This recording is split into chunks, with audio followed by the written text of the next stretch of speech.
How to fix Minecraft mod Fabric installer has crashed. 1. Check if SSL filtering is enabled in your ESET app. If so, disable that option. 2. Disable antivirus or Windows firewall temporarily. 3.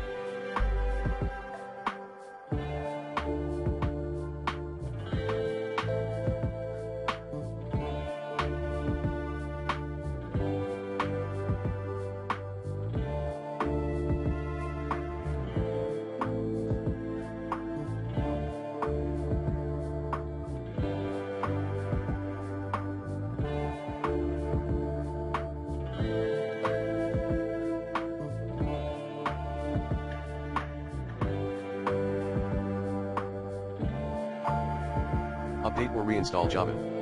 4.